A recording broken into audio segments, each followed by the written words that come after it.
This is exclusive video of Elon giving a lecture at the home he used to own in Bel Air. Is everybody listening? He didn't think regular schools were doing a good enough job of preparing kids. Does anybody have any experience with first principles analysis? Do you know what it means? Have you read about it or anything? He's a big proponent of teaching people to think based on first principles, which is figuring out how things work by boiling them down to the basics. For example, it used to be that people thought a radical improvement in rocketry was impossible. Space agencies and private companies tried to build reusable rockets, but failed. The only one that kind of worked was NASA's space shuttle. But the cost of refurbishing the boosters by fishing them out of the ocean was so great that it didn't make sense. If you look at what others are doing, say, well, others didn't make it work, so therefore it doesn't work. That has no basis in reality. This is too cool. I think that Elon Musk here is running his own little micro school, which should be the future of American education. I think much smaller class sizes are exactly what we need in this country. And unfortunately, this video doesn't really show that much of him actually teaching. It's mostly talking about SpaceX, which is also cool, also very cool, but I'm not going to show all of it for that reason. But, you know, if you're interested in micro schools, I would definitely recommend Googling it. It's a far better solution to the problem of students not wanting to sit in class all day long and just take tests and things like that. You know, I think a lot of people have realized that is destroying kids' interest in learning. You know, lifelong learning is a great thing. We can always continue to learn more. There's so much information that's available to us out there, and being inspirational to some extent and appealing to students' interests can make a big difference in encouraging them to be lifelong learners. It says here, small classes, field trips every day. What's a micro school? It's a small school with a small class size. It's here it says they're Montessori school. So, you know, that's really trying to create an education that's appealing to the student, that's directed at the individual student, and not just some generalized education, some terrible nonsense that's designed by the Department of Education. But we can only really do this if we have those smaller class sizes. So especially for younger grades like this kid here, I mean, having a class of 5 would be far better than a class of 20. But even with the later grades, it would be good to just have 8 to 12 students. Then you could figure out a little bit more about what their interests are and design, you know, subject matter, design what you're going to teach around their interests, and then they will find school much more appealing. So there's a wide variety of stuff you can do. I mean, there's still a lot of artsy-fartsy stuff in these micro schools that would not have been so appealing to me as a kid. I mean, I'd rather be building stuff. It would have been way more appealing to me if we were building robots and things like that than macaroni art or something. But, you know, there's still going to be a lot of that anyways. It says here, what she notices that her daughter is fitting in, and even on the second day is already making friends and having positive interactions with her teachers and her classmates. Blue Montessori is one of several micro schools in the DC region. Micro schools usually serve a small group of students of various ages, offering them support in an untraditional environment. In some cases, there's not much regulation, and educators get to work on and implement the curriculum. Lessons typically involve field trips too. So I think that can make a big difference as well. I mean, people just aren't designed to sit at a desk all day long, especially not kids that have high levels of energy, far more than me as a middle-aged person.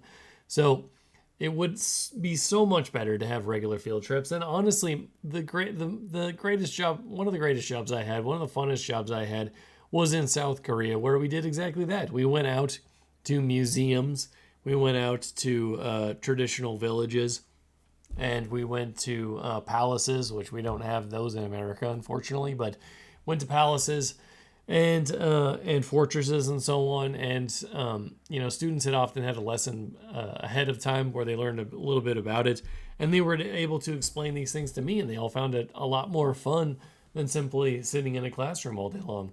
Unfortunately, due to regulations, it's quite difficult to do regular field trips with classes. I don't know how you solve that problem. Maybe teachers can wear body cams or something, but it would be better for the students for that to happen far more often.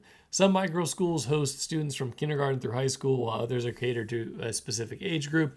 They become increasingly popular since the pandemic, and there are just under 100,000 micro schools in the U.S., according to the advocacy group. That's actually way more than I thought there was. And I think that we should make an effort to increase those numbers still, though. Even though there's already apparently 100,000, there's probably including a lot of the homeschool options. But school choice would be one solution to this problem. But oh my goodness, the teachers' unions aren't going to want to hear that, because they control so much of the education system, so much of the public school indoctrination, so much of what's going on in politics. Half of state budgets across the country go towards public school education. It would be so much better if we put those funds in the hands of parents and allowed them to pursue something that would be more useful for their students. So micro schools, according to some, are a return to the the schoolhouse approach of like the 19th century, before we used the Prussian model, before we embraced the Prussian model of education, where we teach everyone to do rudimentary things so they can become factory workers down the road. That education system is old. It doesn't apply to the real world anymore. We need to pursue something that's a little bit more diverse and can meet students' needs. It says here, parents are coming to us because they want a smaller classroom size for their child, but they're staying because it's a smaller school for the parent. Yeah, so you just know a lot more about what's going on. I think that's great. So Elon Musk has even made speeches criticizing the current state of the education system, and he says college degrees are useless. I don't know that I would go that far to say it's useless, but he's quite critical of business degrees. He thinks they're wildly overrated. And as someone who's run little businesses in the past, it does seem like there's a lot of things you need to learn hands-on. So, someone who still teaches entrepreneurship classes, I find it really important that students actually engage in real activities and not just writing things on paper. But we'll watch a little bit of this video here for a second. That they will be capable of great things, but it's not necessarily the case. If you look at, say, people like Bill Gates or Larry Ellison, Steve Jobs, these guys didn't graduate from college. But if you had a chance to hire them, of course, that would be a good idea.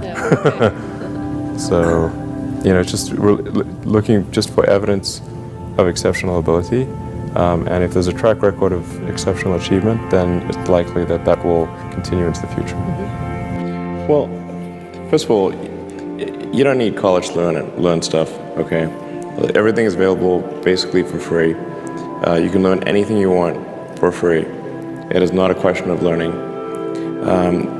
There is a value that colleges have, which is like, seeing whether can somebody work hard at something, including a bunch of sort of annoying homework assignments, and still do their homework assignments and kind of soldier through and get it done. That's like the main value of college. And then also, if you probably want to hang around with a bunch of people your own age for a while instead of going right into the workforce. So I think colleges are basically for fun and to prove you can do your chores, but they're not for learning. I want to make sure Tesla recruiting does not have anything that says requires university, because that's absurd. But there is a requirement of evidence of exceptional ability. Like, you just can't, if you're trying to do something exceptional, they must have evidence of exceptional ability. I don't consider going to college evidence of exceptional ability. In fact, ideally you dropped out and did something. I mean, obviously, we just look at Gates is a pretty smart guy, he dropped out. Jobs is pretty smart, he dropped out. Larry Ellison, smart guy, he dropped out. I'm like, obviously not needed. Did Shakespeare even go to So that's pretty interesting, isn't it? I mean, he talks about guys that dropped out. They're guys that dropped out of colleges like Harvard, so maybe there's a bit of something different there. But they were obviously exceptional people, exceptionally smart, and they went out and they pursued their own positive self-interest. Hopefully, I don't know. In some cases, there may be some counter arguments there, but they did go and produce some amazing companies, and I think that really stands out. So, Elon Musk, the richest guy in the world, sits there and says that college degrees are wildly overrated, and it's really just proof that you can do your chores. So that's pretty interesting, and I do feel that way about college. It's really just a test of whether you can put your head down and get the work done. But it's easier to do when you feel like you're doing something, working towards something productive. And college is not really helping people do that these days. But I'm going to leave the video there. Let me know what you think in the comments.